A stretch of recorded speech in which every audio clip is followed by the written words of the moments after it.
Forced to work from home by your employer? Laid off or feeling depressed at home? Do you want to make money working from anywhere? We'll show you how to do it from your couch. It's time for another episode of the Work From Home Show. Coming to you from their homes in Austin, Texas and Tampa, Florida, here are your hosts, Adam and Naresh. Welcome back to another episode of the Work From Home Show. Homies, homegirls, home trans, all the homebodies out there. I'm Naresh Vissa with Adam Schrader. Howdy. And howdy. We have part 2 of our interview with Paul Bailo. You heard from him on the last episode. It was really, really helpful learning about how to use the different technologies and softwares out there, as well as just making yourself look good at home. Today, we brought him back to talk specifically about telephones, telephone interviews, meetings on the telephone, as well as digital leadership. So, Paul, welcome back to the Work From Home Show. Oh, thanks, guys. Great to be back. Yeah, so let's get the conversation started when it comes to phone meetings, and then we'll move on to phone interviews. But let's stick with just phone meetings. A lot of meetings right now are obviously taking place via Zoom, Skype, virtually, and also on the phone. So what are your best tips for successful, efficient phone meetings? Yeah, so I think because everyone's home and it's bleeding in between work and home and work, and the kids are around, the wife may be around, girlfriend, dog, cats, the first thing you really want to make sure you realize it's work. It's not work and home and work. So you really have to be at your best. So you have to really psychologically say to yourself, I am not in my living room, I'm not in my kitchen, I'm not in my dining room, but I'm literally at work, even though I'm in my house somewhere. So you have to psychologically get ramped up for the fact that this is a work call. It's not like you're talking to one of your buddies from college or anything. So really think about that mindset. The other piece that people seem to be doing is not getting dressed up for work. And the critical piece here is you can't just roll up out of bed in your pajamas and expect to be having a professional sounding voice. 17% of the quality of your professional voice comes from what you're wearing. So get dressed up for work so that you sound like a professional person, like who you are, not someone who's sort of working from home and thrown into this chaos with the virus. So it's really getting into that mental mindset of I am at work, I need to dress the part, I need to act the part, and I need to sound the part, which is a critical piece during phone conversations. Also, one of the critical pieces is listen more than you speak. So a lot of times, especially if you're doing voice over IP, it's really hard because there is a slight delay. So there's sometimes a trampling of words on other people's words, but you will actually have a better reception during a phone conversation if you just listen more and take a silent pause between what you say and before how you respond to someone's question. How do you elicit the idea or concept of thought on a phone conversation? It is using the pause. And the pause is a human behavior that's indicative of you thinking about what that person just said, not just rambling through and trampling the other person's words.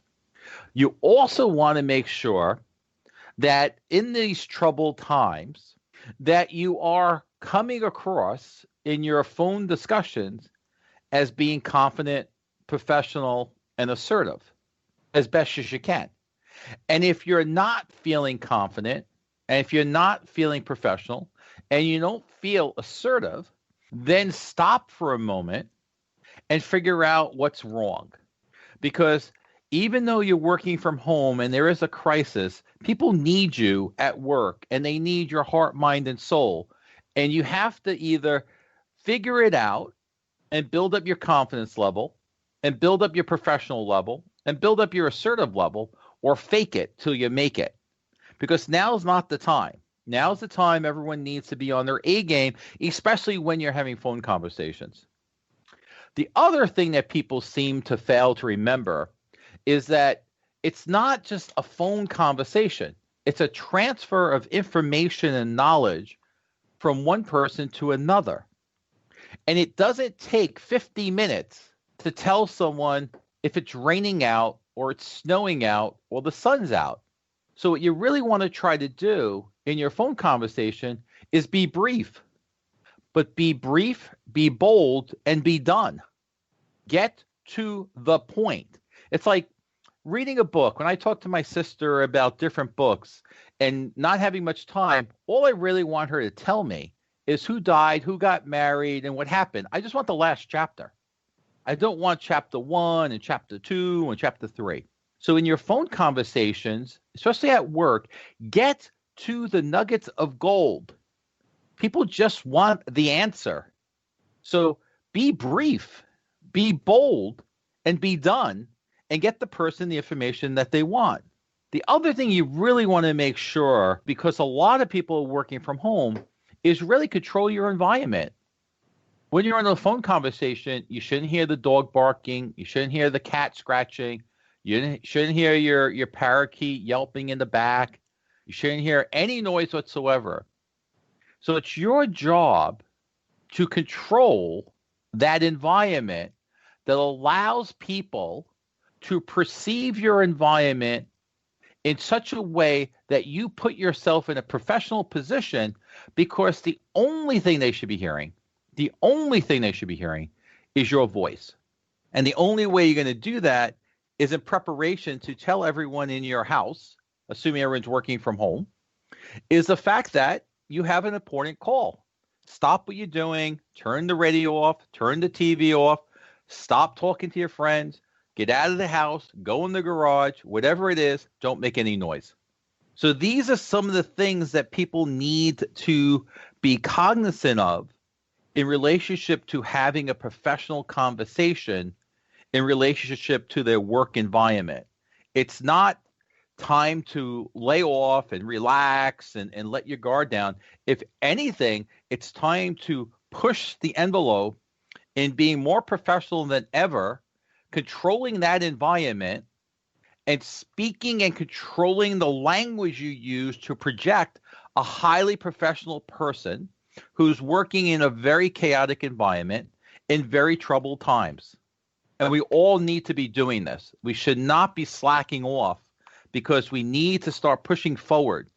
Yeah, and 2 comments to that. Number 1, Paul, Adam and I both we're millennials. And so our generation, we don't talk on the phone really much at all. Mm-hmm. And so if we do have to talk on the phone, look, I don't want to generalize all millennials are like this, but I think definitely the majority of millennials are like this.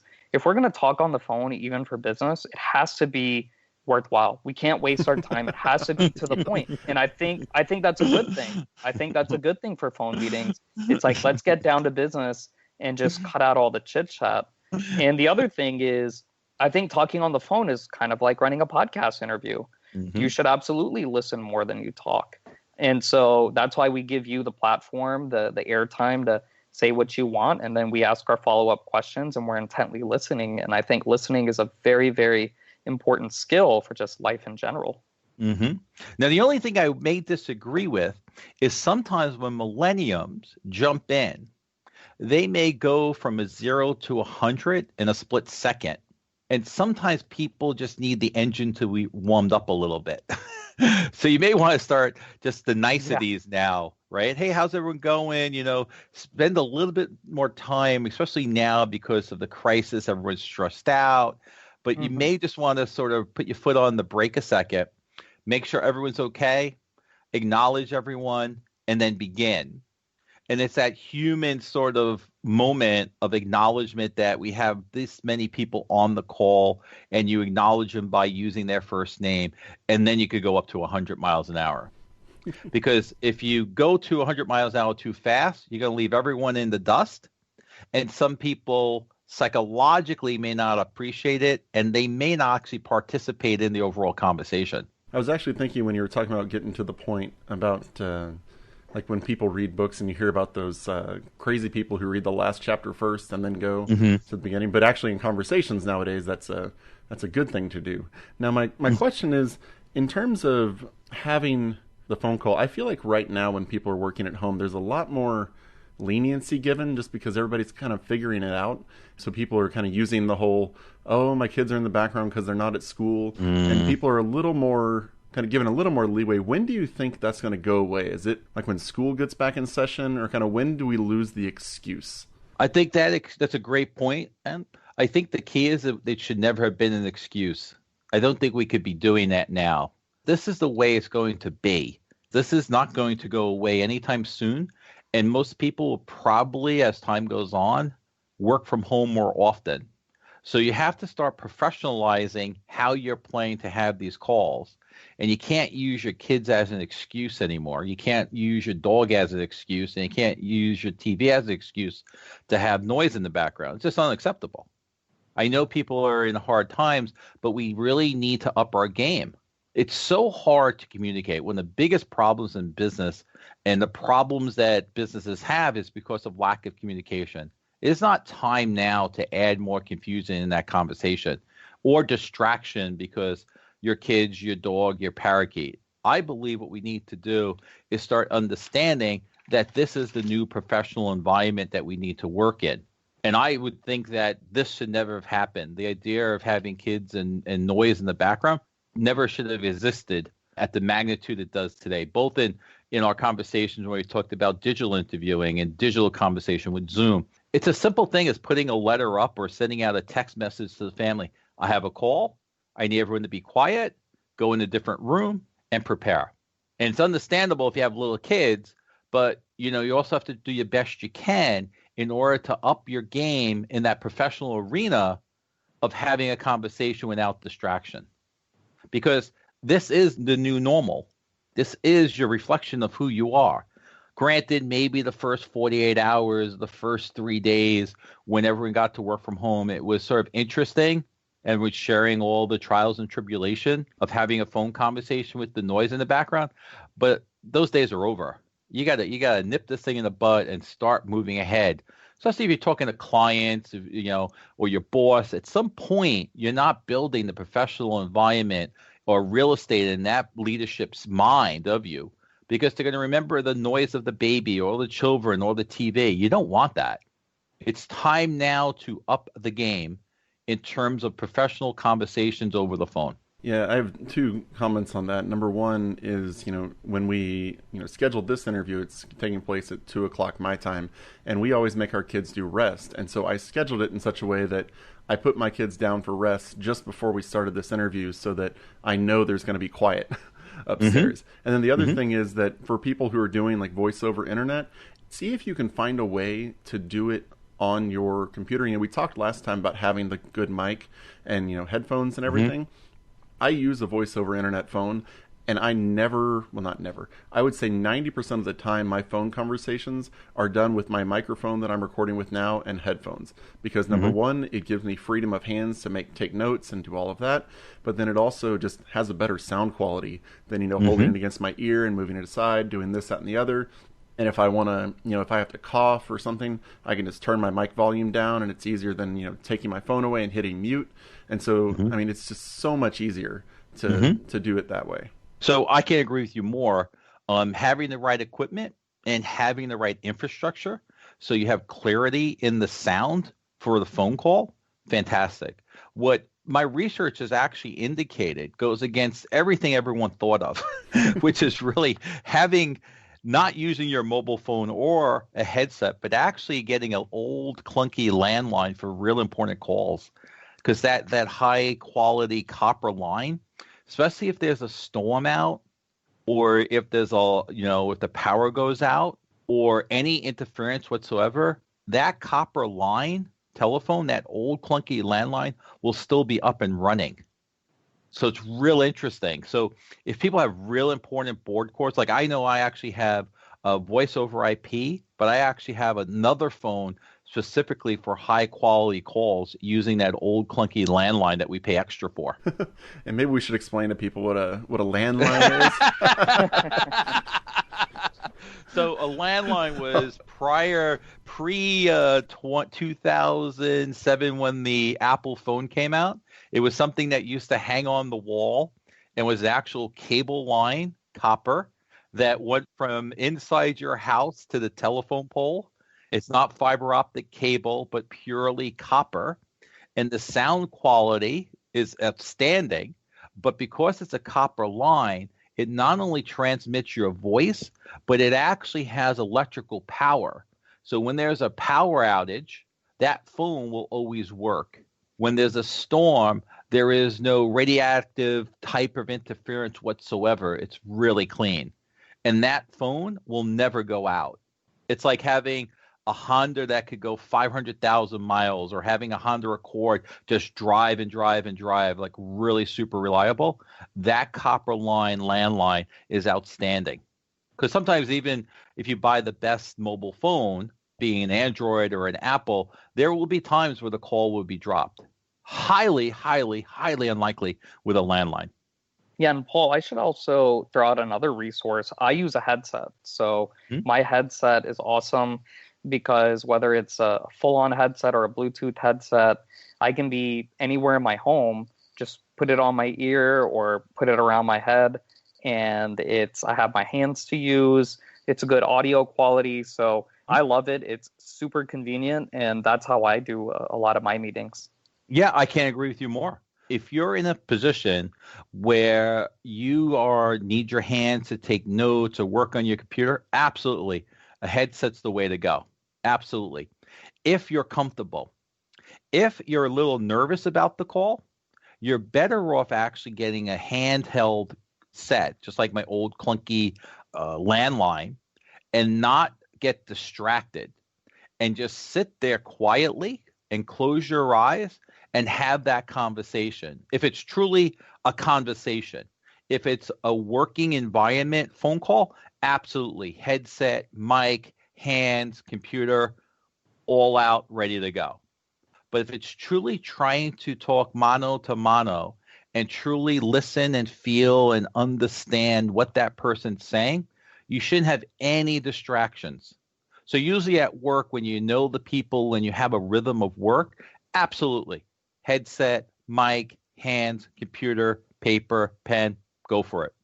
But if you're truly trying to connect with someone, you really want to only listen to that person's voice and listen to the nuggets of gold that person will be telling you. And the nuggets of gold could be in the voice, the variety of that voice, the adjectives of that voice, the tone of that voice, the rhythm of that voice. And that will tell you a lot about what that person's going through and about how important or unimportant what that person's saying and what are those nuggets of gold that that person wants you to help them with. And they may not tell you, I want you to help me with this. It's your interpretation of that person's voice that allows you to connect on a human level, that allows you to be very valuable to that person. And when you're listening to someone, it is truly one of the hardest things to do, where you have to be 150% focused and truly listening what that person's saying. Not hearing, but listening. Listening is an active event that takes your heart, mind, and soul to comprehend that person's true being and understand truly not just the words, but the feelings that that person's trying to convey to you. And that's the most critical piece in a conversation on the phone. Yeah, so shifting topics now from the telephone, let's talk really quickly about kind of digital professionalism. And the reason is because, look, I have my own business and I have personal relationships with a lot of my clients, a lot of the other companies. And so they get it. They get, okay, Naresh is a stay-at-home dad. Naresh works from home. He just had a newborn son. So they might hear some crying here and there. But then I have other clients, especially the newer clients who know nothing about me personally. and maybe I'm trying to bring them on the business development side. And so I'll act more professional. So when I say act more professional, I'll do what you said. I'll dress up. If it's a video interview, I'll dress up, comb my hair, act more professional on the phone, get straight down to business. What's your advice to people on the degree and levels of professionalism they should be kind of showing? Because obviously working in a company for a major Fortune 100 Wall Street bank, working from home is very different from having your own online business. Oh, yeah. Nurse, I think you said two critical pieces, act and show. So the critical piece is when you say you act, you want to act professional, dress professional, and be in a professional environment that allows you to act at a higher level. Now, once again, this goes contradictory to what we think, because how does this person see you when you're acting? You're not the dad with the newborn. You're a professional person who's a CEO of an organization, and people want to and expect to have you perform at that level, and they're expecting certain attributes during that conversation, and they want it all to fit in their minds when they're listening. So as the CEO of your own company, they're not expecting to hear children in the background or the TV in the background or a podcast in the background or a radio in the background. They're expecting the act of a highly professional individual who has made a name for him or herself. So the two words that you use is act and the other word is show. Now, how do you show someone something if they can't see you? 80% of your communication skills have been eliminated due to the fact that it's a phone conversation. So you have to learn the showing behaviors during the phone interview. And that's modulating your voice, having a high pitch or a low pitch when necessary, using the pause during the conversation when necessary, pausing when asked a question, not jumping to the conclusion. You don't get extra points for getting the answer right. You actually look much better if you pause, which is the indication of thought on the phone, and then properly answer the question. So once again, you have to be thinking about putting yourself in the right environment to put on the show, and not just, a high school play, but a Broadway show with you as the star, with the light on you. And the only tool you have to use is your voice. And this is how you want to act, and this is how you want to show people that you're the professional that you are. Now, we were talking today about doing the phone interviews, and we talked before about doing the visual talks. Should you, if you have the choice, obviously setting up a visual meeting is a bit more of a painstaking process. It involves a little more effort. What is the point that you kind of need the visual meeting? Is there a certain point where it comes in and you shouldn't do it on the phone? No, it all depends on the relationship. So if you're talking about, say, an interview, it's time consuming and costly. So what I've seen in the data is most people, when they're sending out the resume and they're locating the jobs and they get someone to say, hey, I want to talk to you. Most people aren't that committed. They haven't fallen in love with you. So it's quick and easy, basically, to just dial you up and call you up. And if they like you a little bit more after that phone conversation, it's then that Zoom, Skype, digital interview, and then followed by the face-to-face interview. So I like to call the phone interview or the phone conversation one-dimensional, obviously, your voice. The digital meetings or digital interviews, two-dimensional, sight and sound. And the home run is a physical interview where it's sight, sound, and physical connection. So all of these things have different pluses and minuses, but the phone call is the simplest, easiest, because Adam, you're absolutely right. When we talked about the digital conversation, there's a lot of prep work, right? There's the lighting, the sound, the camera. It's a lot of work. But the phone interview is a lot easier and simpler, and it's a little bit non-committal for the hiring manager or the person calling you. But for the candidate, you still have to prepare, not as much as you would for your digital interview, but you still have to prepare for that phone conversation or phone interview. Because first of all, you want to have all your notes and everything ready. You want to have your resume ready. You want to have the job description ready. And most importantly, you want to have your world-class questions ready to ask. And I've done a lot of research on phone interview, and basically from the book is all data-driven. The Essential Phone Interview Handbook are methods used and insights and actual insights based off of data. And what we found out is candidates get a better score by asking really good questions as opposed to giving really good answers. So the problem is how do you find a smart person? A person who asks really good question far outweighs a person who gives a really good answer, because those are very different types of thinking. And the person who asks a really good question during a phone interview, all they need to do is have them written down before the phone interview. As long as you don't rattle the paper or say, let me ask you a bunch of questions that I've prepared, you're going to look great. Because that person is going to say, wow, a great question. They're going to be impressed by the questions you ask, not as much as the responses you give. So what you want to try to do is showcase your intellect by asking really good questions.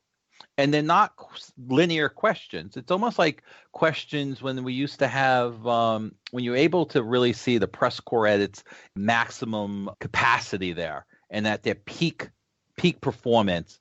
And the press corps would ask unbelievable questions, really hard, difficult questions to Obama, right? If you just listen to those questions, you come back and say, man, what an unbelievable question.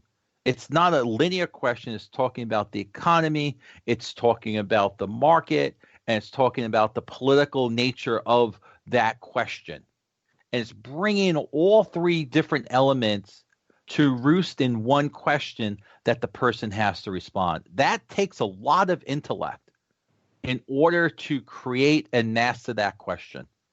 And when you're doing your phone interviews, that's really what you want to have. Really good world-class questions, not to trump the hiring manager, but to showcase your thought process, to showcase your intellect. Paul, final topic, digital leadership. What is it, and how can work at home employees, work at home entrepreneurs, how can they better lead digitally? Yeah, so the first thing is what is leadership, right? Is it physically being there? I say no. Leadership is being there without you physically being there. It's being part of your team members' heart, mind, and soul. It's being that mentor. It's being that advisor without having to physically be there, but spiritually being there for the people who are working for you or who look at you as that leader. What I'm seeing today is a lot of crumbling of leaderships. People who thought they were really good leaders just falling apart every day because they've only been trained to lead in the physical world. Digital leadership is truly about mentoring and advising and caring from a distance. It's being there for your team when they need you, like now in this crisis, as opposed to walking around patting people on the back. So digital leaders really need to up their game in terms of how they're communicating, the channels of communication, and really getting to the core of what leadership's about. It's about being there for the other person, but truly understanding that person's behavior and how they're feeling. At Columbia and NYU, where I teach, I always tell my students that feelings drive the behavior, behavior drives the performance. Really good leaders understand how people are feeling, and they know exactly what to say, just like mom would always tell you when you had a little bruise on your knee. Digital leaders need to be empathetic to the people in this time of crisis. They need to stay one step ahead of their employees. They truly need to understand the behavior, and they truly need, more than ever, to understand how they shepherd their team through this chaotic, this crisis that we're in, in such a way that they're going to be bigger, better, and stronger than before. And you have to give the people hope. If you cannot do this at a distance, you should resign because you're not doing your team any good. The ideas of having title power or positional power are over. The idea of having a big office and stroking the ego, but having these titles, none of that matters in this current environment we're in. The only thing that matters is, are you a good human being who has a high level of confidence, who's highly professional, who's highly articulate, and who knows how to understand the behavior of their team? And how do you get the people in the team to perform at a higher level in this current crisis? And I'm seeing on a daily basis people who are known as leaders crumble because they only know how to play in one channel, and that's the physical channel.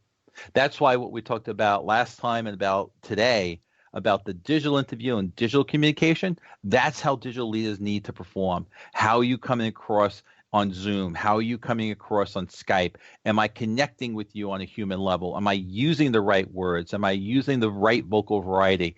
Am I sounding authentic and human?